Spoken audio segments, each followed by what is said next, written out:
नमस्ते, आप सुन रहे हैं रेडियो मधुबन 107.8 एफएम। कार्यक्रम है नई दुनिया नया जमाना। आज इस कार्यक्रम के अंतर्गत हमारे मध्य हमारे expert scientist doctor Sunil Dubey ji हैं और आज हम जलीय तंत्र के बारे में बात करेंगे। क्या जल प्रदूषण या फिर जलीय तंत्र में जो जलीय पारिस्थितिक तंत्र में लुप्त होने वाले जो मछलियां हैं उनके लुप्त होने के पीछे क्या हमारा योगदान है, क्या कुछ हो रहा है जलीय तंत्र में, इसके बारे में आज हम जानेंगे हमारे एक्सपर्ट जी से। सर, आपका बहुत बहुत स्वागत है आज के इस कार्यक्रम के अंतर्गत। धन्यवाद। रेडियो मधुबन के सभी श्रोताओं को मेरा सादर नमस्कार। नमस्ते सर।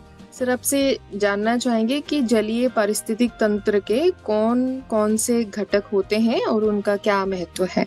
सबसे पहले जब हम पानी के बारे में बात करते हैं तो एक आम जन पानी को देखता है केवल पानी के रूप में और बहता हुआ या भरा हुआ पानी, जिसमें वो बोटिंग कर सके, जिसमें वो पैर डाल के बैठ सके, जिससे वो नहा सके और जैसे वो पी सके इत्यादि गतिविधियां। लेकिन उस पानी के अंदर जो जीवन है, यानी जिस जलाशय से, जिस नदी से, तालाब से, झरने से वो पानी ले रहा है या वहां मनोरंजन के लिए जा रहा है, वहां मौज मस्ती कर रहा है, पानी में गोते लगा रहा है, या पानी से जो चीजें बाजार में आ रही हैं, कमल आ रहे हैं, सिंघाड़ा आ रहा है, जो फल होता है वाटर चेस्टनट, या जो मछली का भक्षण करने वाले लोग हैं वो मछलियां भी लेते हैं, उनके लिए पानी का महत्व जानना बहुत ज्यादा आवश्यक है। और उसके साथ साथ में आम जन के तो जलीय पारिस्थितिकी तंत्र का मतलब कोई भी झील, तालाब, झरना, बहता हुआ पानी, आर्टिफिशियल डैम, रिजर्वॉयर, समुद्र, किसी भी परिस्थिति में ठहरा हुआ, भरा हुआ, जमा हुआ, बहता हुआ पानी, वो जलीय पारिस्थितिकी तंत्र है। और जब पारिस्थितिकी तंत्र की बात है तो उसमें जैविक और अजैविक दोनों घटक, भौतिक, रासायनिक और जैविक घटक और उनकी अंतरक्रियाएं, इंटरेक्शंस, वो इम्पोर्टेंट होते हैं, जिनके द्वारा जो जैविक घटक हैं जैसे एक्वेटिक प्लांट्स हैं, जलीय पादप हैं और जंतु हैं, वो एक जंतु जो हैं, मछलियां, घोंगे वगैरह वगैरह जितने भी हैं, वो सब उन पादपों पर जो शैवाल तैरती हैं, डायटम्स होती हैं पानी में, उन पर भक्षण करते हैं और छोटों पर बड़ों की भक्षण की एक चेन बनती जाती है, फूड चेन। बदले में ये उनकी पॉपुलेशन कंट्रोल का काम करते हैं, इनके मरने से, सड़ने से खाद बनती है। पानी में जैव भू रासायनिक चक्र, carbon, hydrogen, oxygen, sulphur, phosphorus, calcium, magnesium इत्यादि इत्यादि जितने भी तरह के मिनरल्स हैं, इस तरह के सब्सटेंस है जो हमारे शरीर को बनाने में काम में आते हैं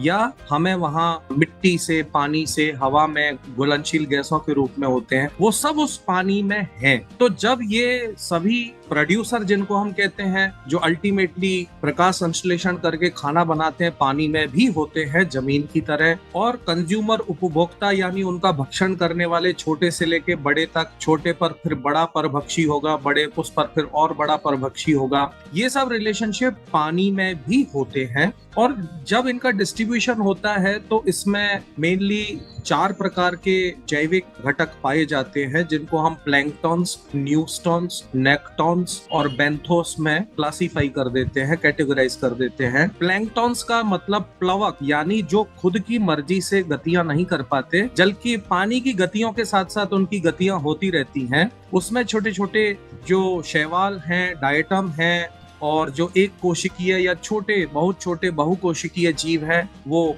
शामिल हैं, जो पानी की गतियों से वो अपनी मर्जी से वाटर करंट्स का मुकाबला नहीं कर सकते, अपनी मर्जी से वो तेज गतियां नहीं कर सकते, अपनी मर्जी से डायरेक्शन चेंज या मेंटेन नहीं कर सकते, तो वो प्लैंक्टन्स होते हैं। आपको ये बीच में मैं एक रोचक बात बता दूं कि हमारे महासागर, नदियों, तालाबों, झीलों में जो ज्यादातर जो फोटोसिंथेसिस से उत्पादन होता है ना खाने का, जलीय पारिस्थितिकी तंत्र में, वो आप सोचेंगे जमीन पर जैसे जंगल या घने जंगल वो महत्वपूर्ण है, लेकिन पानी में बड़े बड़े जलीय पादप तो कम होते हैं। ये प्लवक या शैवाल है, बहुकोशिकीय जो तैरने वाले, और उनमें भी ये जो प्लवक हैं, डायटम्स हैं या एक कोशिकीय या छोटे बहुकोशिकीय जीव हैं, ये प्लैंक्टन ही सबसे ज्यादा उत्पादकता करते हैं फोटोसिंथेसिस करके। पूरा जलीय पारिस्थितिकी तंत्र इनके उत्पादन पर ही आगे निर्भर होता है। दूसरे होते हैं न्यूस्टॉन्स। न्यूस्टॉन का मतलब होता है जो पानी में तैरते हैं, पानी की सतह पर तैरते रहते हैं, यानी वो अंदर डूबे हुए नहीं होते, पानी की सतह पर तैरते तैरते ही वो मूवमेंट कर सकते हैं अपनी मर्जी से। जैसे बहुत सारे वाटर स्केटर्स होते हैं, वो पानी के ऊपर आपको कीड़े जैसे दिखेंगे, डूबते नहीं है, अपने पैर पंजे फैला करके और पानी पर आपको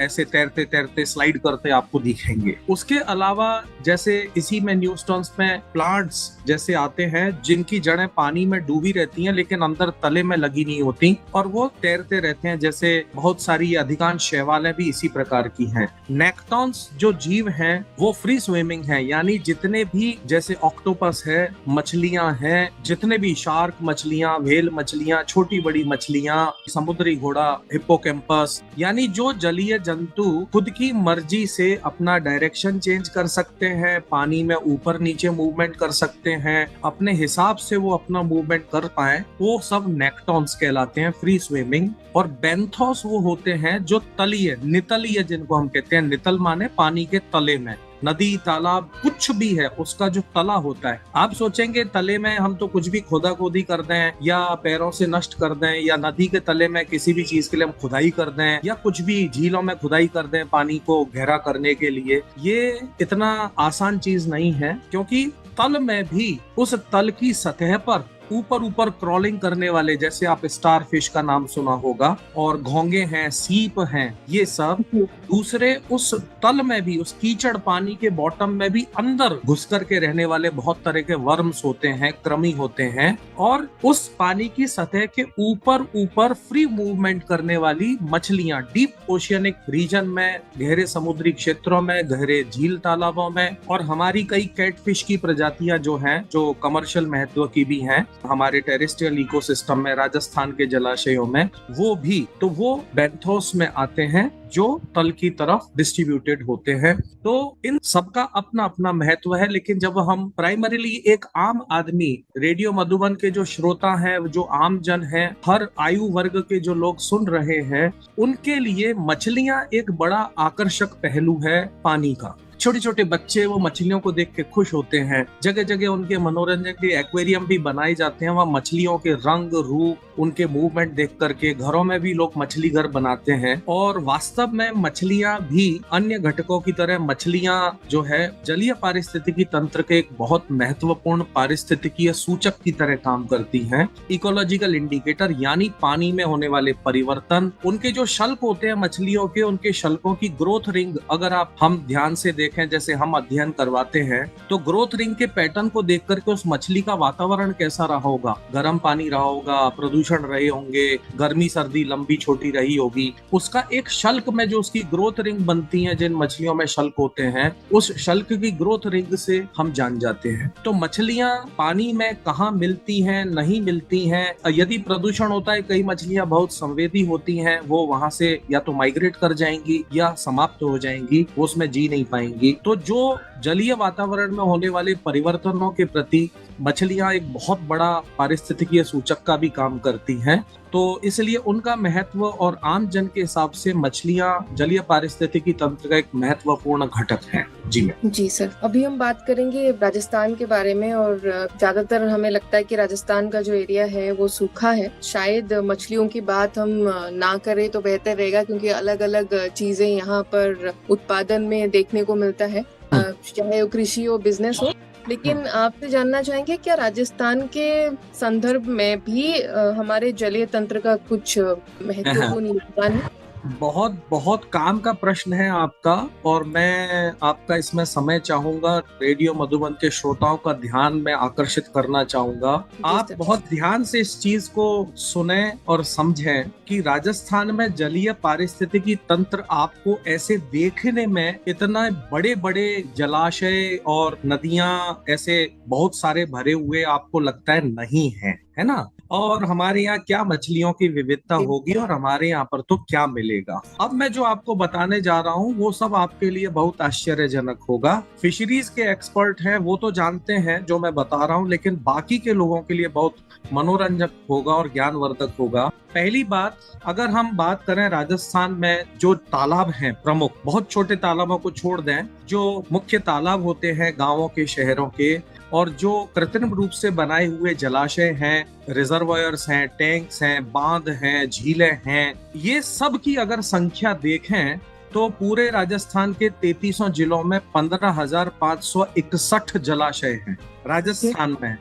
15,561 ये आंकड़ा है राजस्थान का सरकारी। बाकी छोटे छोटे जलाशय जो बहुत छोटे छोटे होते हैं, यदि उनको मिला लेंगे तो 25,000 से ऊपर जाएगा। ठीक है, तो ये जो देखने लायक भी है, छोटे तालाब से लेके 15,561 जलाशय हैं, और ये 4,23,700 हेक्टेयर से ज्यादा एरिया में फैले हुए हैं, इनका विस्तार है। दूसरी चीज कि राजस्थान में नदियां भी जो हैं, वो आपको बड़ा आश्चर्य होगा कि राजस्थान में जो प्रमुख प्रमुख लोकल और बड़ी नदियां हैं वो करीबन 50 से ज्यादा हैं, 2-4 नहीं है, 50 से ज्यादा हैं। और वो नदियां कुल उनकी लंबाई राजस्थान में कवर करती है 5,000 किलोमीटर से अधिक लंबाई उनका प्रवाह, और उनका विस्तार यदि माने उनकी चौड़ाई के अनुसार वो कितना एरिया पानी उनका घेरता है, वो 30,000 हेक्टेयर से ज्यादा का एरिया है जिसमें उनका प्रवाह होता है। तो पहली चीज ये कि राजस्थान में जो आपने शुरू में आपने खुद ने भी बोला, हमारे यहाँ तो क्या महत्व होगा, सूखा है हमारे यहाँ पर तो क्या, ये मछलियों की तो क्या बात करें, है ना। तो अभी मैं आपको मछलियों की भी बात बताऊंगा जो भी आपके लिए बहुत आश्चर्यजनक होगा, लेकिन पहले ये कि राजस्थान में हमारे जलीय तंत्र 15,561 से ज्यादा जो जलाशय हैं, 50 से ज्यादा जो नदियां हैं, उनका क्या रूप है इसे भी आप समझें। राजस्थान में जैसे मैंने पहले रेडियो मधुबन पे हमारी अरावली की कहानी वार्ताएं हमारी प्रसारित हुई हैं, और उन वार्ताओं में मैंने ये बताया था कि अरावली पर्वतमालाएं राजस्थान के पारिस्थितिकीय तंत्रों को, अलग अलग तंत्रों को कैसे कंट्रोल करती हैं और उनको कैसे निरूपित करती हैं। और इस मामले में भी, जलाशयों के वितरण के मामले में भी, जलीय तंत्र के मामले में भी अरावली पर्वतमालाएं राजस्थान में उनकी निर्धारक एक फिगर है जो उनके वितरण को निर्धारित करती है। और उसके कारण जो पश्चिमी अरावली के पश्चिम में जो जिले हैं, नागौर, जालौर, बाड़मेर, जैसलमेर, बीकानेर, जोधपुर, ऊपर हनुमानगढ़, गंगानगर, चूरू, उत्तर पूर्वी राजस्थान थोड़ा अरावली से लगा हुआ चले जाए, झुंझुनू, सीकर, चूरू, इन इलाकों में यदि देखें तो जलाशयों की संख्या कम है। लेकिन अभी आपको बहुत आश्चर्यजनक चीजें और मैं बताऊंगा, तब आपको मालूम पड़ेगा कि सब जगह नदी भी है और तालाब भी है, जलाशय भी हैं, लेकिन संख्या अपेक्षाकृत इन जिलों में अरावली के पश्चिम में बहुत कम है। और लेकिन अरावली के पूर्व और दक्षिण पूर्व यानी दक्षिणी राजस्थान और पूरा पूर्वी राजस्थान जो है वो नदी, तालाबों, जलाशयों से भरमार प्रचुर है। जी भर करके यहाँ पर नदियां, तालाबों का विस्तार हुआ है। और मैं पहले आपको कुछ प्रमुख नदियां जो राजस्थान की हैं वो मैं बता रहा हूँ, जिसमें चंबल नदी जो हमारे राजस्थान के पूर्व की तरफ बहने वाली नदी है, बनास नदी जो खमनोर के पहाड़ियां, कुंभलगढ़, पाली, उदयपुर के बीच में जो एरिया है वहां से जनरेट होती है, पार्वती नदी, घग्गर नदी, सोम नदी, हमारे शेखावाटी, झुंझुनू, सीकर के एरिया में भी कांटली नदी, जाखम नदी पूर्वी राजस्थान में, कोयरी नदी, माही नदी, लूनी नदी, काकड़ी नदी, ये जैसलमेर में है काकड़ी नदी। उसके बाद में बाणगंगा नदी और साबरमती, जो गुजरात में साबरमती आप जानते हैं, वो राजस्थान में उदयपुर जिले के अंदर जो पर्वतमालाएं हैं वहां से ओरिजिनेट होती है, और पहले वो वाकल नदी के रूप में प्रवाहित होती है और फिर गुजरात में फिर वो साबरमती कहलाने लग जाती है। तो ये प्रमुख नदियां हैं। इनमें से जो नदियां मुख्य नदियां विभिन्न जिलों में हैं, ये थोड़ा सा विस्तृत जानकारी है, इसको आप ध्यान से सुनने का कष्ट करें। जैसे मैं दक्षिणी राजस्थान में चलता हूँ या एक अल्फाबेटिकल ऑर्डर में, आहड़ नदी जिसके किनारे 4000 साल पुरानी सभ्यता भी स्थापित है, जिसके अवशेष हैं। वो आहड़ जिसमें बेड़च नदी भी लोकल जुड़ जाती है, वो उदयपुर, चित्तौड़गढ़, भीलवाड़ा जिले तक जाती है। आहू नदी है, झालावाड़, कोटा में बहती है।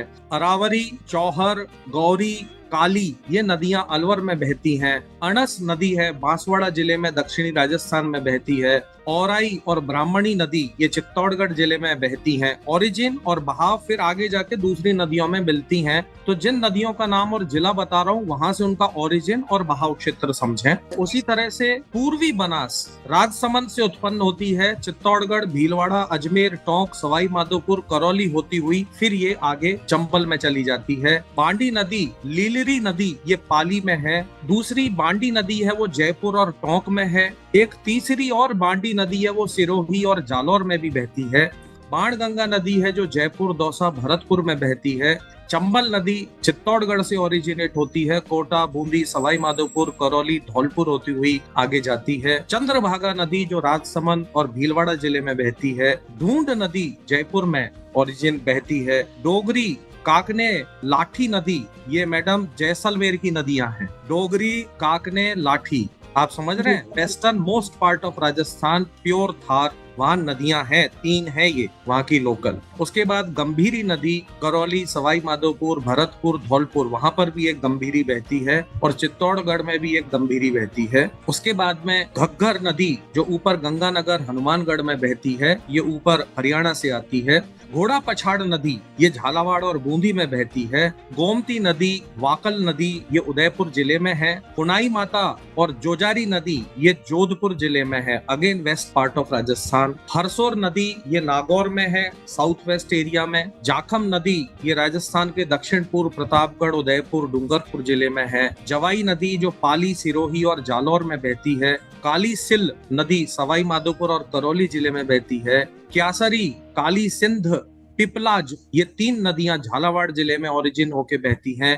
कांटली नदी जो झुंझुनू, सीकर एरिया में एक समय पर सीकर की खंडेला की पहाड़ियों से ओरिजिनेट होके झुंझुनू जिले से होती हुई चूरू में जाकर के कल्बिनेट होती थी। लगभग 110 किलोमीटर से ज्यादा लंबा इसका प्रवाह था और अंदर इनलैंड ये अंत हो जाता था।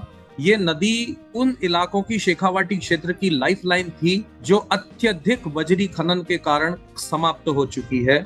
उसके बाद कपाल गंगा नदी जो सिरोही में बहती है। खारी, कोठारी नदी राजसमंद, भीलवाड़ा में बहती है। कोराल, मांगली, मेज नदी ये बूंदी में बहती है। लूणी नदी अजमेर से ओरिजिनेट होती है, अजमेर के पहाड़ों से। नागौर, जोधपुर, पाली, बाड़मेर और जालौर में जाकर के ये समाप्त हो जाती है। माही नदी बांसवाड़ा से प्रतापगढ़, डूंगरपुर में बहती है। मानसी और मेनाली नदी ये भीलवाड़ा में बहती हैं। मोरेल नदी जयपुर, दौसा, सवाई माधोपुर में बहती है। नेवज और परबन नदी झालावाड़, कोटा में बहती हैं। पार्वती नदी बारा और कोटा में बहती है। एक और पार्वती नदी है जो भरतपुर, धौलपुर में बहती है। रूपारेल नदी जो अलवर, भरतपुर में बहती है। साबरमती और सेई नदी उदयपुर में है। साबी और जिसे साहिबी भी कहते हैं वो नदी सीकर, अलवर और जयपुर में बहती है। सागरमती और सरस्वती नाम की नदियां अजमेर में बहती हैं। सोम नदी जो उदयपुर, डूंगरपुर में बहती है। और सुकड़ी नदी अगेन पाली, सिरोही, बाड़मेर और जालौर पश्चिमी राजस्थान में बहती है। ये इतनी नदियां तो मैंने आपको एक मोटा एक आइडिया बताया जो लगभग 45 नदियां हैं और आपने देखा कि राजस्थान के लगभग सभी जिलों में डिस्ट्रीब्यूटेड है। इंटरेस्टिंगली इनका जो डिस्ट्रीब्यूशन डायरेक्शन है वो भी मधुबन के रेडियो मधुबन के श्रोताओं को जानना चाहिए। इनमें 3 डायरेक्शन नदियों के प्रमुख हैं। एक वो सभी नदियां जो बंगाल की खाड़ी में राजस्थान से पूर्व की तरफ चंबल में मिलकर अंततः यमुना, गंगा, ब्रह्मपुत्र में होकर के बंगाल की खाड़ी में जाकर के गिरती है। तो उसमें आहड़, बेड़च, बनास, काली सिंध, पार्वती, मेज, बाणगंगा, चंबल ये सारी नदियां जो हैं और इनकी जो ट्रिब्यूटरीज जो विभिन्न जिलों में और नदियों के मैंने आपको नाम बताए, जी सर। बहुत सारे नाम जो आपके लिए नए होंगे, इतनी नदियों के नाम आपने राजस्थान में सुने नहीं होंगे। ये जी। नदियां जो है वो बंगाल की खाड़ी में अंततः इनका पानी जाता है, और इस तरह सुंदरबन बंगाल की खाड़ी से हमारा पानी का रिश्ता है। दूसरी तरफ राजस्थान के दक्षिण पश्चिम में अरब सागर में नदियां जो जाती हैं, जिनका प्रवाह जाता है, वो लूनी अंत हो जाती है, लेकिन वर्षा काल में पानी आगे तक चला जाएगा। माही, वाकल और साबरमती, इनका पानी अंततः जो है वो अरब सागर की तरफ जाता है। और जो नदियां जमीन में ही समाप्त हो जाती हैं, जैसे मैंने बताया कांटली नदी जो चूरू में जाके खत्म हो जाती है, साबी नदी जो भरतपुर में सेवर की पहाड़ियों से शुरू होके अलवर में बह करके बानसूर, बहरोड, मंडावर, तिजारा होके हरियाणा में चली जाती है। घग्गर नदी जो पुरातन, जो लगभग 12-13 हजार साल पहले तक जो यहाँ सरस्वती नदी बहती थी, हम उसका अवशेष मान सकते हैं घग्गर नदी को, जो हरियाणा से राजस्थान में एंटर होके हनुमानगढ़, गंगानगर, सूरतगढ़, अनूपगढ़ होकर के पाकिस्तान की तरफ चली जाती हैं। तो ये हमारी नदियों के डायरेक्शंस भी हैं। अब मैं आपकी अनुमति से जो है जलीय तंत्र में नदी के बाद हमारे जो जलाशय हैं, झील, तालाब, इनके बारे में भी मैं कुछ बात रखना चाहूंगा। जी सर, उससे पहले एक क्वेश्चन आपसे पूछना चाहेंगे कि कुछ जलीय तंत्र जो है या नदियां जो है वो जाकर के, जैसे आपने कहा, सागर के साथ मिल जाती है, कुछ जमीन में समाप्त हो जाती अरब सागर, और कुछ बंगाल के खाड़ी में हमारे राजस्थान की नदियां मिलती है, और कुछ जैसे आपने कहा जमीन के साथ समाप्त हो जाती है। उसका क्या रीजन है? भौगोलिक स्थिति। अरावली, मैंने आपको कहा, अरावली एक बहुत बड़ा डिटर्मिनेंट है, निर्धारक फिगर है, भौगोलिक फिगर है, संरचना है, जो राजस्थान के पारिस्थितिकी तंत्र, जैव विविधता, इन सब को कंट्रोल करती है, रेगुलेट करती है, उनको निर्धारित करने में मदद करती है। और यही अरावली के कारण है कि इसके, अब आप देखिए, अरावली जो उत्तर पूर्व से दक्षिण पश्चिम की तरफ उसका ओरिएंटेशन है, जैसे मैंने मेरी पुरानी अरावली की कहानी, हमारी जो वार्ताएं हैं, उसमें मैंने समझाया अरावली का जो ओरिएंटेशन है। तो आप ये समझ लें कि इसके पूर्व की तरफ जो पानी आएगा, गिरेगा बरसात का, और जलाशय नदियों में बहेगा, वो कहाँ जाएगा? पूर्व की तरफ ही जाएगा, है ना? और जो पश्चिम की तरफ जो पूरा पानी होगा, वो किधर जाएगा? वो पश्चिम की तरफ ही जाएगा। लेकिन उसके साथ में जो छोटी छोटी नदियां हैं, जो इनमें इतना पानी नहीं आता कि ये साल भर तो क्या, बरसात काल में भी इनका पानी इतना फ्लो हो कि ये बहुत दूर तक चली जाए, किसी और नदी में जाके मिल जाए, ऐसा संभव नहीं हो पाता। लेकिन वो महत्व बहुत ज्यादा रखती हैं, इसलिए वो नदियां जो हैं वो जमीन में, एरिया में जा करके समाप्त हो जाती है। एक जैसे, इसके अलावा मैं आपको एक बहुत अच्छा उदाहरण मैं आपको बता देता हूँ। बिहार में एक कोसी नदी है, वो कोसी नदी में इतना भयंकर प्रवाह आता है बरसात में कि वो, उसका फ्लो का डायरेक्शन भी लगातार बदलता रहता है, नदी की मॉर्फोलॉजी बदलती रहती है। उसी तरह से लेकिन उत्तराखंड में कोसी नदी है, क्योंकि मैंने उस पर अध्ययन किया था। जिन पर्वतों से पिनाद, भटकोट, पांडुखोली, ये जो पर्वतमालाएं हैं कुमाऊं हिमालय की, अल्मोड़ा जिले में, वहां से उसका ओरिजिन है। और वो आती हुई उत्तर प्रदेश में रामगंगा उसमें मिलती है, उसके पहले अल्मोड़ा से निकल करके, और अल्टीमेटली वो रामगंगा उत्तर प्रदेश में जाते हैं, कॉर्बेट नेशनल पार्क है, वहां जाकर के वो रामगंगा खत्म हो जाती है। तो इस तरह से ऐसा नहीं है कि राजस्थान में ही कई नदियां हैं जो कहीं पहाड़ों से या अपने ओरिजिन से प्रारंभ होकर के कहीं अंततः किसी नदी में या किसी महासागर में जाके गिरे, ऐसा नहीं है। पूरे देश भर में ऐसी हजारों लाखों नदियां हैं छोटी छोटी, जो इनलैंड ही एंड होती हैं। उसी तरह से राजस्थान में भी है। जी सर, तो आगे आपसे जानना चाहेंगे झीलों के बारे में और राजस्थान जो नदी तंत्र। तो आपने देखा कि अब राजस्थान की जो आपने कहा शुष्क, और सोचा कि क्या मछली, पानी ही नहीं है, तो अब जब झील तालाबों की हम बात करते हैं, तो हमारे यहाँ पर, मैं फिर से आपको बताना चाहूंगा, जो मैंने आपको शुरुआत में कहा कि हमारे यहाँ 15,561, ये हमारे राजस्थान का सरकारी आंकड़ा है कि इतने छोटे बड़े जलाशय,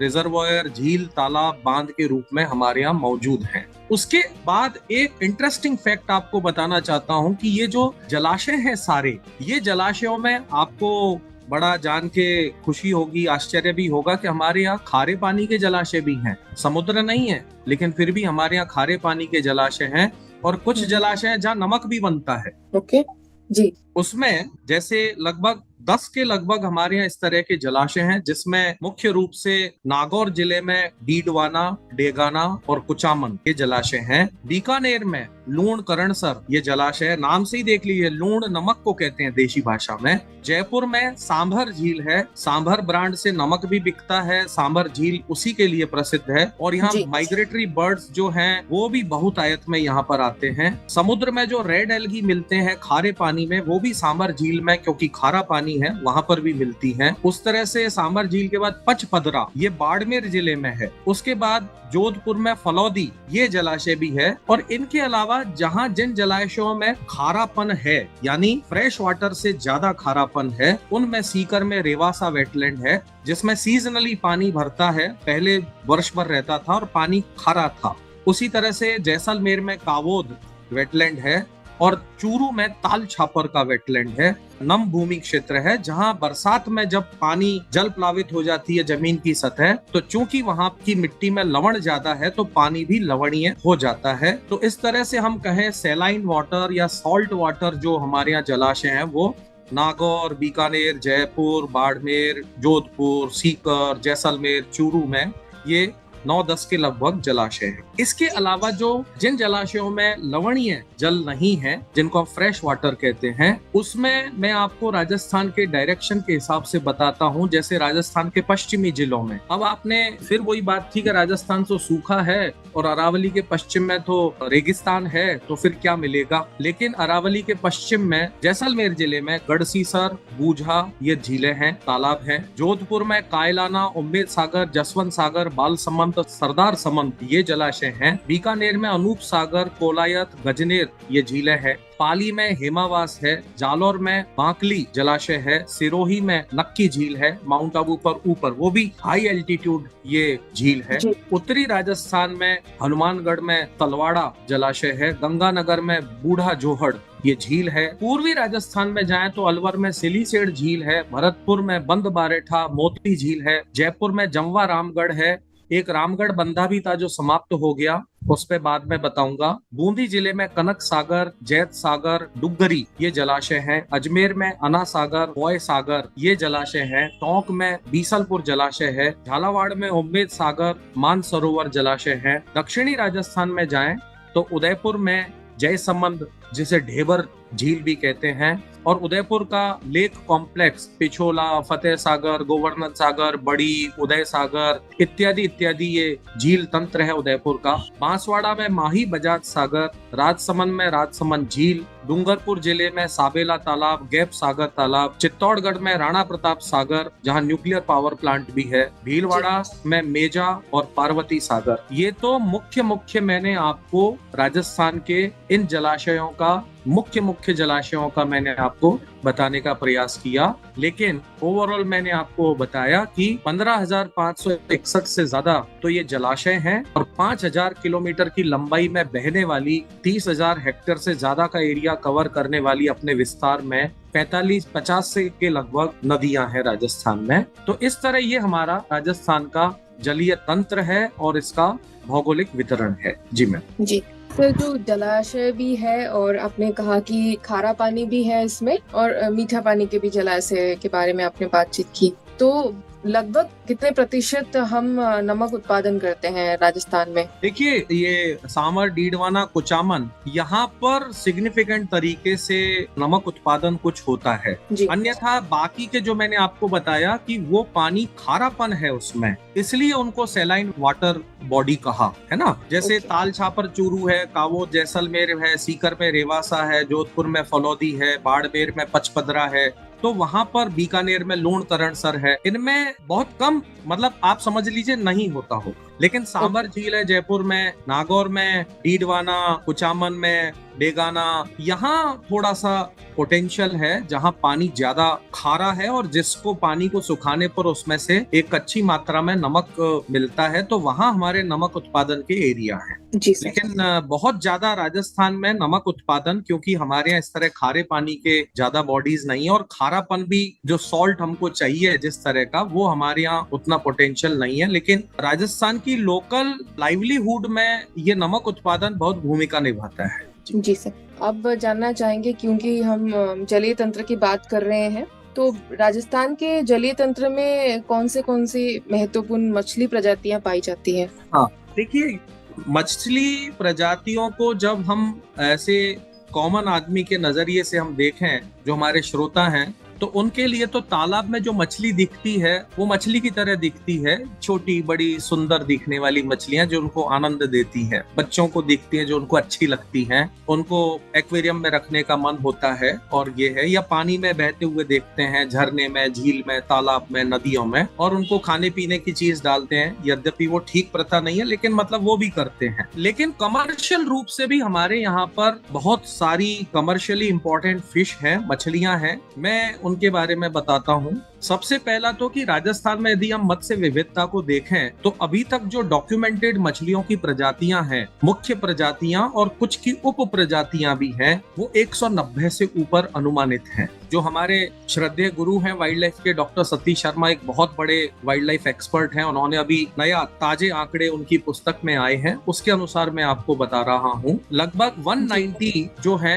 मत्स्य प्रजातियां, मछलियों की प्रजातियां राजस्थान में डॉक्यूमेंटेड है, ज्ञात हैं। और आपको बहुत मजे की बात ये मैं बता रहा हूँ एडिशनल, कि 120 से ऊपर मछली प्रजातियां जो थार डेजर्ट एरिया के जो वाटर बॉडी हैं, नदियां हैं, तालाब हैं, झीलें हैं, उनमें पाई जाती हैं।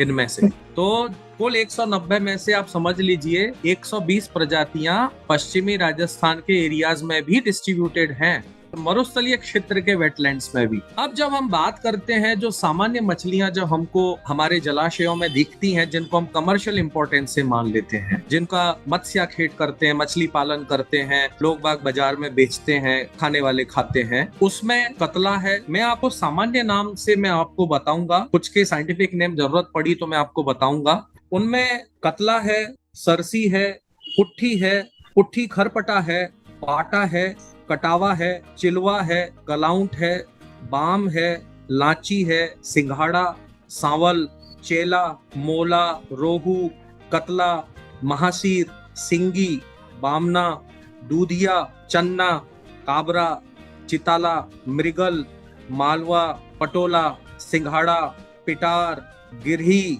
चालपुठी, सुहिया, बोटिया, ये इत्यादि इत्यादि इतने सारे नाम हैं जो मैंने आपके माध्यम से श्रोताओं को बताए हैं। ये सामान्य नाम हैं जिनसे जो मछलियों को मत्स्य खेत में पकड़ा जाता है, बाजार में आती हैं। ये उन मछलियों के प्रमुख मछलियों के कुछ मछलियों के नाम हैं। उसके बाद में कुछ मछलियां जो हमारे पारिस्थितिकी तंत्र के बहुत बड़े सूचक, इंडिकेटर हैं उनकी हेल्थ के, और हमारे नेचुरल सिस्टम में मिलती हैं और वो बहुत ज्यादा इंपॉर्टेंट है, वो भी मैं आपको बता रहा हूँ। एक महाशीर, जो मैंने अरावली की कहानी के वार्ताओं में भी मैंने बताया था कि महाशीर मछली ये जलीय पारिस्थितिकी तंत्र की हेल्थ का बहुत बड़ा सूचक है। यदि हेल्दी वाटर होगा तो ही ये रह पाएगी। तो महाशीर हमारे नेचुरल वाटर में अब समाप्त लगभग हो गई है, कुछ जगह बची है। दक्षिणी राजस्थान में उदयपुर जिले में एक बड़ी लेक है, लेक का नाम है बड़ी, वहां पर इसे बचाने के प्रयत्न हो रहे हैं। उसके अलावा एक मछली है जिसे हम कहते हैं गारा। इसकी दो प्रजातियां हैं, गारा और गारा गोटाइला, गारा मूलिया और गारा गोटाइला। गारा मूलिया और गारा गोटाइला ये दोनों बहते जलीय तंत्र की मछलियां हैं। ये इनका विशेष अनुकूलन है कि इनकी ठुड्डी, मुंह के नीचे जो इनकी चिन वाला एरिया है ठुड्डी का, वहां पर एक डिस्क टाइप स्ट्रक्चर होता है, सक्टोरियल डिस्क, यानी उल्टी कीप जैसा, यानी उससे जलाशय पर ये चिपक सकती हैं, सक्शन बना करके, चिपक करके उससे, और पानी के तेज बहाव का मुकाबला ये कर सकती हैं। इनके सिर का आकार इनके बॉडी की लंबाई के अनुपात में बड़ा होता है, तो इससे उनकी पहचान होती है। और ठुड्डी के नीचे वो चिपकने वाली इस तरह से डिस्क होती है। ये हिल स्ट्रीम फिश है, यानी राजस्थान के जो झरने और बहने वाले पहाड़ी इलाकों में भी जो एरियाज में मिलती है, ये बहुत इंपॉर्टेंट फिश है जो उन इलाकों में ही ज्यादा बहुतायत से मिलती है। तालाब झीलों में भी जहाँ पानी प्रवाहमान रहेगा, तालाब के बॉटम में नहीं मिलेगी, फ्री डीप वाटर में नहीं मिलेगी, प्रवाहमान अवस्थाओं में, हिल स्ट्रीम्स में, पहाड़ी क्षेत्रों में जो पूल रहते हैं, पानी भरा रहता है साल भर, वहां पर ये मछली मिलेगी। उसी तरह से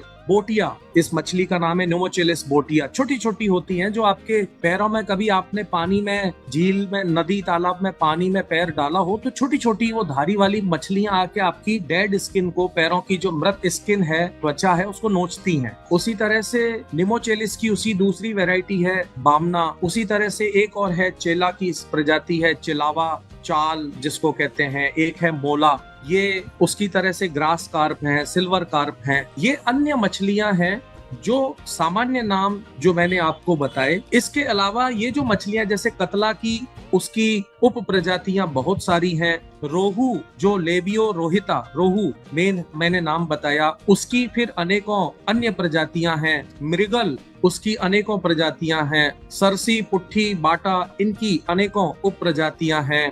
उसी तरह से जो पाबदा, सिंगी जो मैंने आपको बताया, कैटफिश, उनकी प्रजातियां हैं। उसी तरह से सांवल, इस मछली का एक बड़ा कैरेक्टर यह है कि इसमें जो मेल होता है वो अपने छोटे छोटे बच्चों को, सैकड़ों जो उनका झुंड तैरता है, उसके चारों तरफ घूम के उनकी सुरक्षा करता रहता है। और सांवल एक टाइम पर 20-20, 25-25 किलो तक की सांवल हमारे जलाशयों में पाई जाती थी। तो ये ज्यादातर, उसी तरह से बाम, ये मछली है जो आपके अंगूठे जितनी मोटी होगी और लंबी 2-3 फीट तक होगी, लेकिन ये बहुत ज्यादा इकोनॉमिक वैल्यू वाली कमर्शियल फिश है। सिंघाड़ा, बाम, कटावा, ये जो है मिस्टर सिंघाला जिसको सिंघाड़ा कहते हैं, ये बहुत महत्वपूर्ण प्रजातियां हैं। और दूसरी चीज ये कि हमारे राजस्थान के 33 जिलों में जो जलाशय हैं, छोटे बड़े जलाशय हैं, उनमें सभी में ये करीबन 100 से ऊपर जलाशय हैं जहाँ फिशरीज होती है। 33 जिले में 100 से ऊपर जलाशय हैं जहाँ हमारा राजस्थान का मछली विभाग जो है, डिपार्टमेंट ऑफ फिशरीज,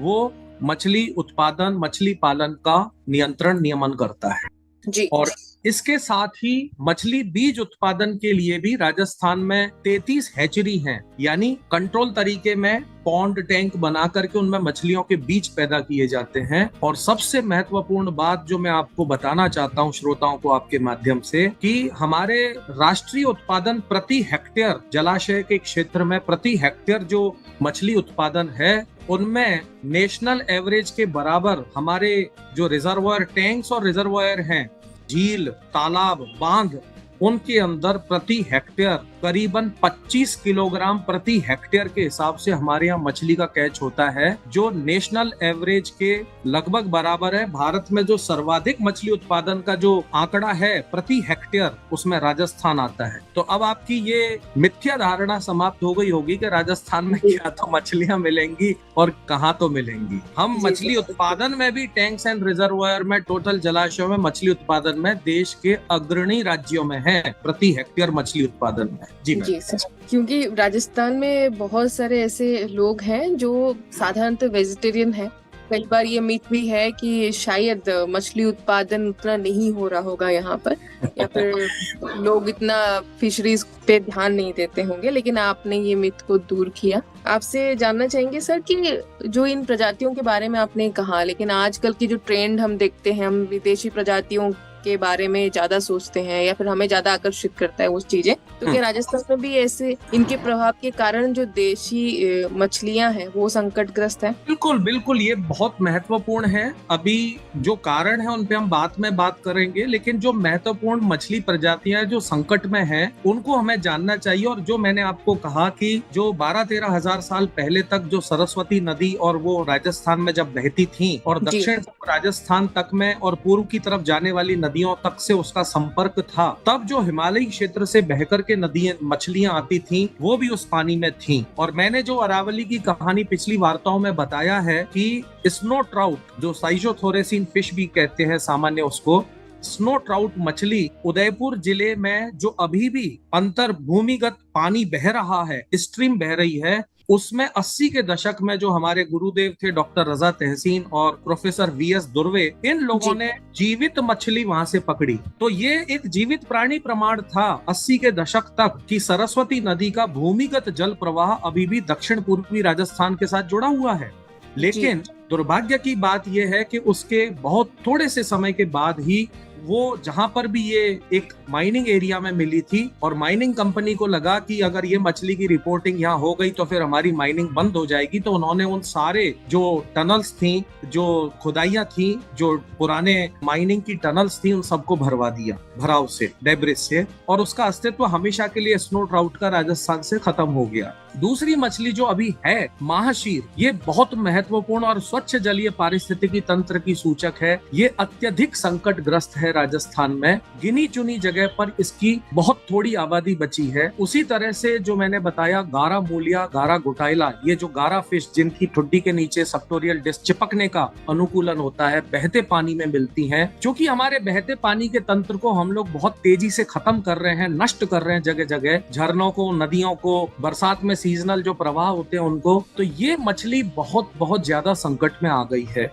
और आज से लगभग 20-25 साल पहले गारा मूलिया जो प्रजाति है, गारा घोटाइला थी, लेकिन गारा मूलिया को आज से 20-25 साल पहले राजस्थान से लोकली एक्सटिंक्ट तक घोषित कर दिया गया था, विलुप्त, जिसे हमने 2006 में जो है, मैं डॉक्टर रजा तहसीन जो हमारे गुरु हैं और कुछ ऑस्ट्रेलिया के साइंटिस्ट थे, हमने उस गारा मूलिया को फिर से रिपोर्ट किया था राजस्थान में। इसे 2006 के 15 साल पहले राजस्थान से विलुप्त घोषित कर दिया गया था। फिर हमने 2006 में फिर से इसे ढूंढा, रिपोर्ट किया, तो गारा मूलिया अभी भी बहुत ज्यादा संकटग्रस्त है, और उसकी दूसरी प्रजाति गारा घोटाइला। उसके अलावा जो पुंटियस सराना, पुट्ठी, खरपटा जिसको कहते हैं, उसी तरह से लेबियो गोनियस जिसको सरसी कहते हैं, उसी तरह नोटोप्टेरस नोटोप्टेरस जिसे पटोला कहते हैं, उसी तरह मिस्टस कैवेसियस कटावा कहते हैं, वेलेगो अट्टू जिसे लाची कहते हैं, कैलिकोरस पाबदा जिसे पाबदा कहते हैं सामान्य भाषा में, हेटेरोप्न्यूस्टस फॉसिलिस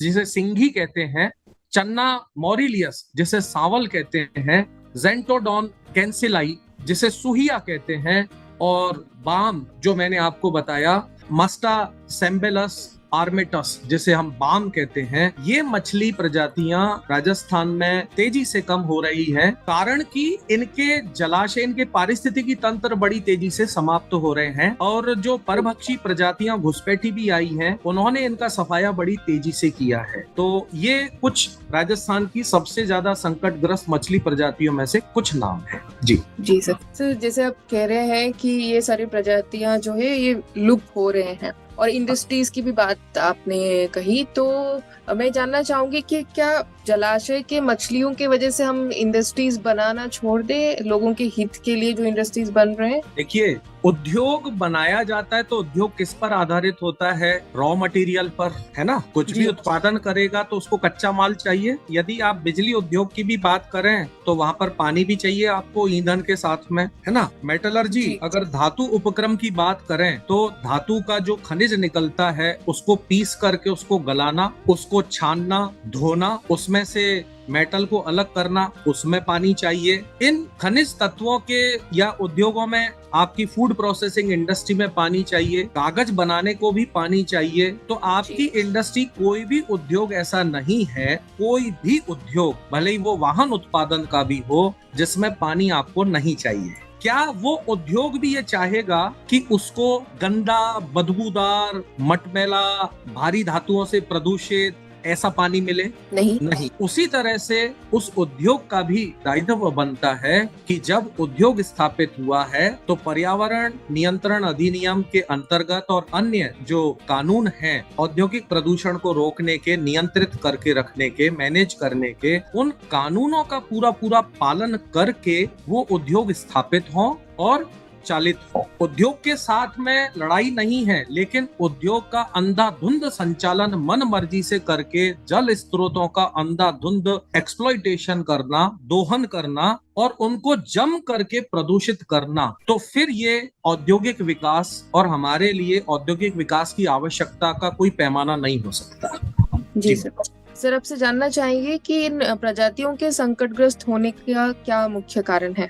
ये बहुत महत्वपूर्ण प्रश्न है और जैसा मैंने राजस्थान के जलाशयों के बारे में, नदी तंत्र के बारे में, यहाँ की मत्स्य विविधता के बारे में आपको बताया, तो आपके माध्यम से हमारे श्रोता जान गए होंगे कि हमारे यहाँ पर भले ही हम मरु प्रदेश कहलाते हैं, लेकिन हमारे यहाँ का जो जल तंत्र है, जलाशय है और हमारी जो मत्स्य विविधता है, उसमें भी हम देश के अग्रणी राज्यों में आते हैं। तो उस तरह से इन जलीय तंत्र जो हमारा है हमारे राज्य में, उसका वितरण असमान है, लेकिन वो बहुत महत्वपूर्ण है। जबकि इसके जो मत्स्य विविधता, केवल मछलियां नहीं, आपको बताया कि मछलियां जलीय पारिस्थितिकी तंत्र का बड़ा सूचक है, इंडिकेटर है, लेकिन ओवरऑल जलीय पारिस्थितिकी तंत्रों को जो बहुत बहुत बड़े बड़े खतरे आ रहे हैं, वो मैं आपको बताना चाहता हूँ। जैसे एक बहुत बड़ा खतरा कमर्शियल फिशिंग या जो हमारी मछली विविधता को है हमारे यहाँ, हमारे राज्य में, वो है कॉन्ट्रेक्चुअल फिशिंग। ठेके पर जलाशयों को दे देना। तो ठेकेदार क्या करते हैं, रोहू, कतला, सांवल, सिंघाड़ा, लांची, पटोला, इनकी मांग है बाजार में, इनके भाव ज्यादा मिलते हैं, तो बस इनके बीज डाल देना। ऐसे में क्या होता है कि वो जो छोटे जलाशय हैं, तालाब हैं, गांवों के, शहरों के, उनके अंदर ये कमर्शियल प्रयोजन से, वाणिज्यिक प्रयोजन से जो मछलियों के बीज लाखों लाखों में ला करके डालते हैं, उन्हीं को बढ़ाते हैं और पकड़ करके बाजार में बेचते हैं। ऐसे में वहाँ की जो अन्य मछली प्रजातियों के साथ में जो प्रोपोर्शनल जनसंख्या का जो एक रेशियो प्रोपोर्शन होना चाहिए हर प्रजाति का, वो पूरा पूरा खत्म हो जाता है। तो इसलिए ये आवश्यक है कि ये कमर्शियल फिशरी, हर जलाशय को आप ऐसा मत करो कि मछली ठेके के लिए दे ही दो, है ना। लोकल मछलियों के लिए कुछ जलाशयों को आप ठेके पे देना मत करो। हर जगह से पैसा कमाना आवश्यक नहीं है। जैसे दक्षिणी राजस्थान में उदयपुर शहर में 6-7 झीलें हैं, सब में मछली का ठेका दे दिया, छोटी बड़ी में मार डाली सारी झीलें ठेकेदारों ने, क्योंकि कमर्शियल वैरायटी डालना, पकड़ना, तो लोकल प्रजातियां, उनका रेशो प्रोपोर्शन खत्म। फिर यही ठेकेदारी प्रथा जो है, वो मछली बीज उत्पादन करने की बजाय क्या करती है, और राज्यों में जहाँ मछली बीज बनते हैं हैचरी में, वहां से खरीद के लाए और यहाँ लाके डाले। यहाँ के जलीय वातावरण में जो मछली प्रजातियां हैं, उनसे पैदा बीज नहीं। तो ये एक्सोटिक सीडिंग जो है, मछली बीज लाना और यहाँ डालना, ये बड़ी नुकसानदायक है। साल भर भी कमर्शियल ऐसे ठेकेदारी में पैसा कमाने के लिए उन जलाशयों में मछली मारी होती है, और उसके बाद में साल भर मछली मारी के कारण क्या होता है कि अधिकांश बरसात के सीजन में जब मछलियों का ब्रीडिंग टाइम होता है, अंडे बच्चे बढ़ने का टाइम होता है, तब भी मछली मारी जलाई चालू रहती है। तो ये ठेकेदारी वाली मछली जो है, मत्स्याकेट, हमारे यहाँ पर राजस्थान में ज्यादातर जलाशयों में ऐसा हो रहा है, और ये बहुत बहुत बड़ा खतरा है। दूसरा, उसके साथ में क्या हुआ कि मछली उत्पादन बढ़ाने के लिए हमारे यहाँ पर तिलापिया, एक घुसपैठी मछली, हमारे जलाशयों में डाल दी गई। उसके साथ में खरपतवार, पानी की जलीय वेजिटेशन बढ़ जाए तो उसको खाने के लिए दूसरी बाहरी प्रजाति बिग हेड कार्प, वो डाल दी। और उसके बाद में और कहें तो थाई मगुर, वो डाल दी। फिर कुछ लोग सजावट के लिए एक एलिगेटर गार मछली होती है जो साउथ ईस्ट एशिया की तरफ मिलती है, उसको ला करके पहले पाला, और जब हाथ से बाहर हो गई, नहीं संभाल पाए, तो उनको हमारे जलाशयों में छोड़ दिया, जो अभी हमारे जलाशयों में कहीं कहीं एलिगेटर गार रिपोर्ट हो रही है। तो ये जो इन्वेजिव फिश है तिलापिया ने हमारे राजस्थान के जलाशयों की मछली विविधता को 80% तक समाप्त कर दिया, नष्ट कर दिया, ये इन्वेजिव फिश ने। उसी तरह से जो मैंने बताया कि राजस्थान में 33 हैचरी हैं जहाँ मछली बीज उत्पादन होता है, ये ऊंट के मुंह में जीरे जैसी बात है। तो इसके कारण क्या होता है कि हैचरी कम है और छोटी छोटी है, तो जितना पर्याप्त हमको मछली बीज चाहिए जलाशयों में छोड़ने को भी वो नहीं होता। तो फिर दूसरे राज्यों से, अधिकांशतः पूर्वी राज्यों से, झारखंड, बिहार, बंगाल, यहाँ से मछली बीज ला करके राजस्थान में छोड़े जाते हैं। तो इतनी दूर वहाँ के जलीय वातावरण में पैदा हुई मछलियों के अंडों से बने बच्चे हम राजस्थान में ला करके हम यहाँ डालते हैं। तो उसके कारण यहाँ की मछलियों की जो प्रजातियों और अनुकूलन है, अभी हाल ही में इसका परिणाम आया कि उदयपुर शहर में फतेह सागर झील में बीज डाले गए और लाखों बीज अगले दिन मरे हुए तैरते मिले, क्योंकि एकदम लाए और उनको यहाँ छोड़ दिया यहाँ के पानी में। ये गलत है, ये उनकी हत्या भी है। दूसरी चीज, इतनी बाहर दूर से लाए हुए बीजों को अगर आप यहाँ के जलाशयों में छोड़ेंगे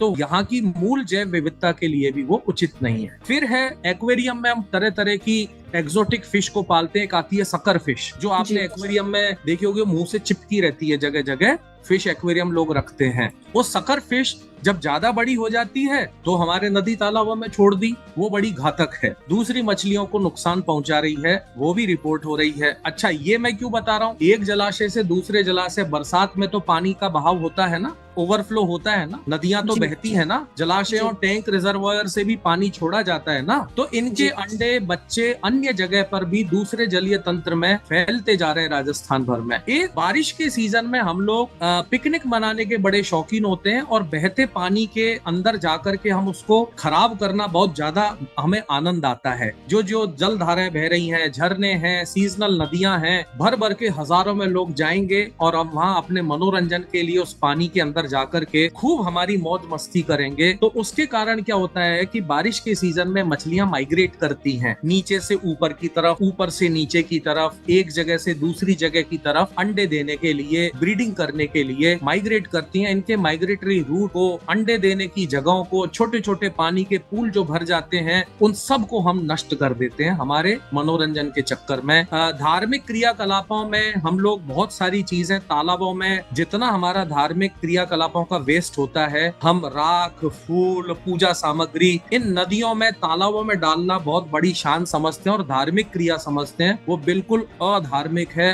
अतार्किक है। वेद पुराणों में भी उसका कहीं कोई अनुमति नहीं है इस तरह से जलाशयों को प्रदूषित करने की। उसी तरह से जो मछलियों को कई लोग जो है धार्मिक क्रियाकलाप के नाम पर, या अपनी शनि की दशा है या मंगल की दशा है या फला कोई भी दशा है, किसी ने बोल दिया मछलियों को आटा डालो, मछलियों को कुछ दाना डालो, तो उससे आपके ऊपर की दशा हट जाएगी। उस चक्कर में भर भर के आटा नदी में, तालाबों में हम फेंकते हैं। उसके वो आटा उनका नेचुरल फूड नहीं है, पेट में जाके फूल जाएगा और फूल करके उनकी आंत्र को चौक कर देगा और वो मरेंगी। उसी का उदाहरण हमारे उदयपुर शहर में एक गंगू कुंड है, जिसे गंगा जी का चौथा पाया कहते हैं, गंगा जी का ओरिजिन मानते हैं वहां से। छोटा सा कुंड है हिस्टोरिकल टाइम का, उसमें इतना आटा लोग बाग डालते हैं साल भर में। मैंने वहां जा करके लोगों को हाथ जोड़ जोड़ करके निवेदन किया, लेकिन किसी ने मुझे उल्टा धमका दिया, किसी ने मुझे, वकील हैं तब भी मुझे रिलीजियस पक्ष समझाने की कोशिश करी, हमारे तो धर्म में वर्णित है, तो मैंने उनको कानून सिखाए, बताए। तो संघर्ष कर करके भी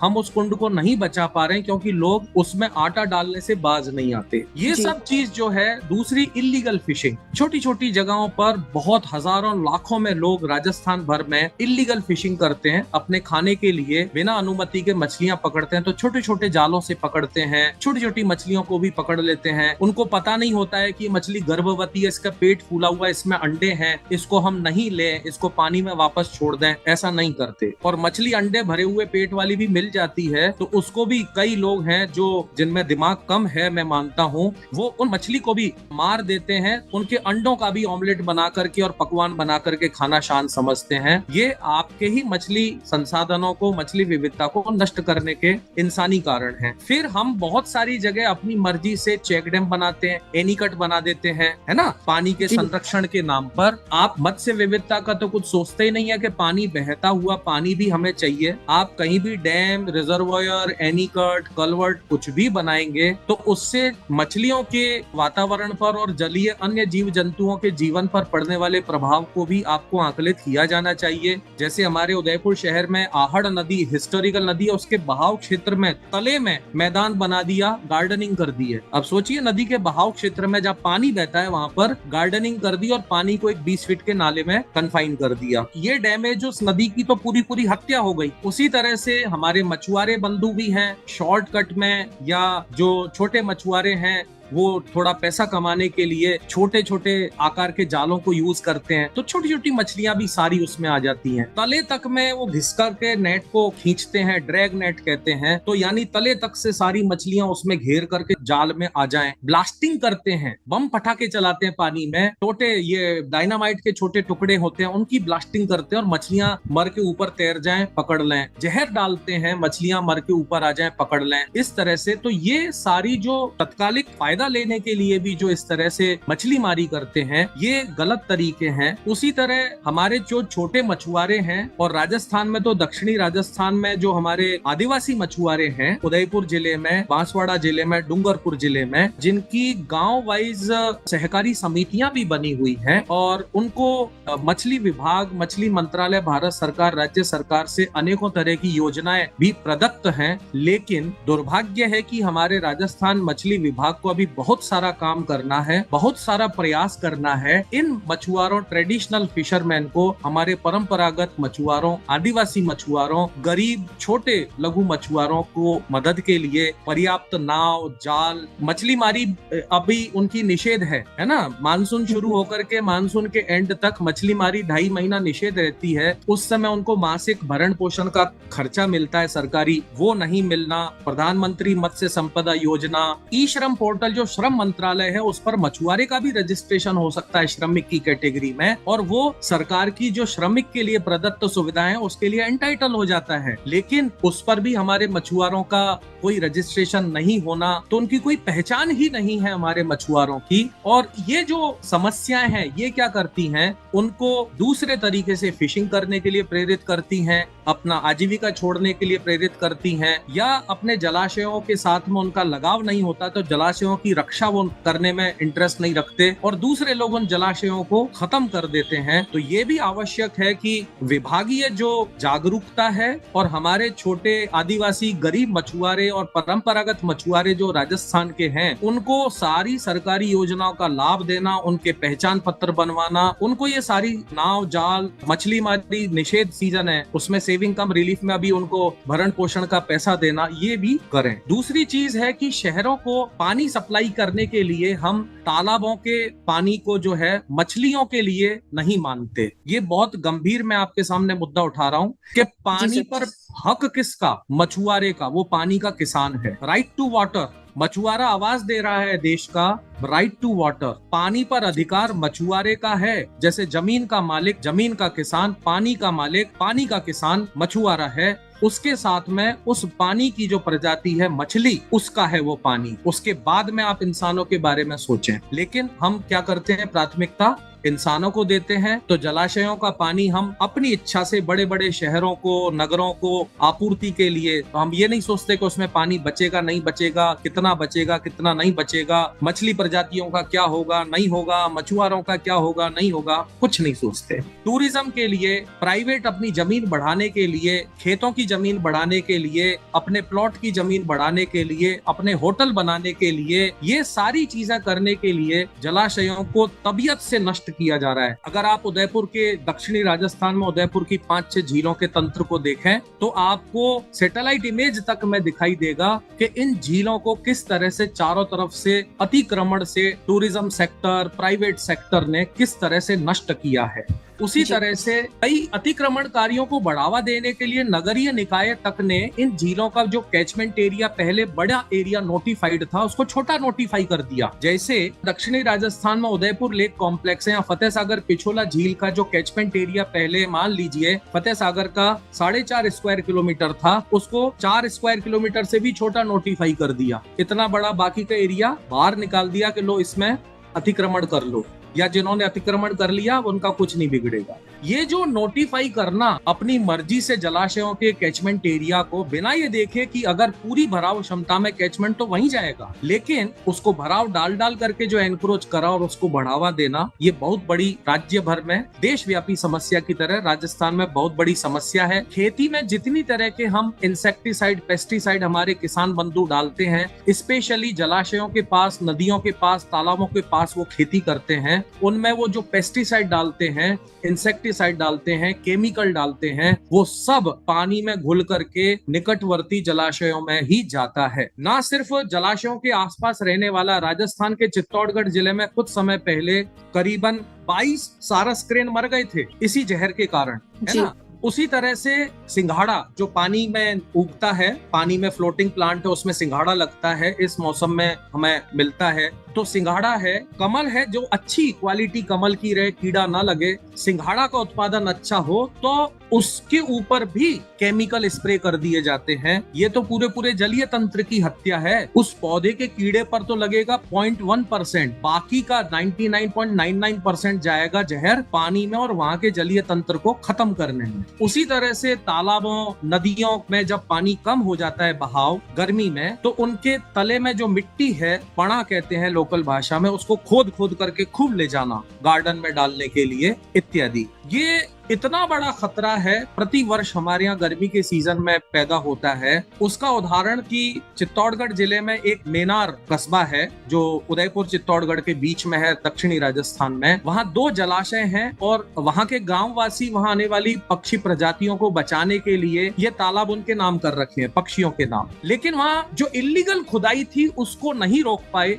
और उसके कारण एक तालाब, पूरा ढंड तालाब जो है, उसके अंदर बड़े बड़े गड्ढे, उसमें जब पानी पूरा सूखा तो मछलियां फंस गईं। क्विंटलों में मछलियां मर रही थीं और ये शायद पहला ऐसा कुछ रहा होगा भारत में, राजस्थान में तो पहला रहा ही था केस कि मछलियों का रेस्क्यू हमने किया। हमारी टीम ने वन विभाग और मछली विभाग के साथ में मिलकर के उन मछलियां, जिस तालाब में मछलियां गड्ढों में फंसी मर रही थी क्विंटलों, उनको इकट्ठा करके उसी गाँव का जो दूसरा तालाब था, ब्रह्म तालाब, उसमें शिफ्ट किया। तो ये जो अनावश्यक खुदाई है, ये तो हमारी निगाह में तालाब आ गया तो हमने मछलियां बचा ली। राज्य भर में तो ऐसा बहुत आयत से हो रहा है। कई नदियां तो हमारी खत्म कर दी हमने बजरी खनन में, है ना, और ये मिट्टी के खनन में। या अभी उदयपुर में आहड़ नदी में हमने मैदान बना दिया और गार्डनिंग कर दी नदी के प्रवाह में, तो मछलियों की आवाज तो हमेशा हमेशा के लिए खत्म कर दिया। तो ये है। और एक बहुत बड़ा कारण मैं बताता हूँ, सिल्टिंग। जब ऊपर के क्षेत्रों में हमारे वन नष्ट होते हैं, जंगल नष्ट होते हैं, या खनन होते हैं, या ग्रीन बेल्ट खत्म होते हैं, तो जब पानी बह के आता है उसके साथ में बजरी, रेत, गाद, ये बहुत बह के ये मात्रा सामान्य से कहीं ज्यादा आ जाती है और इसके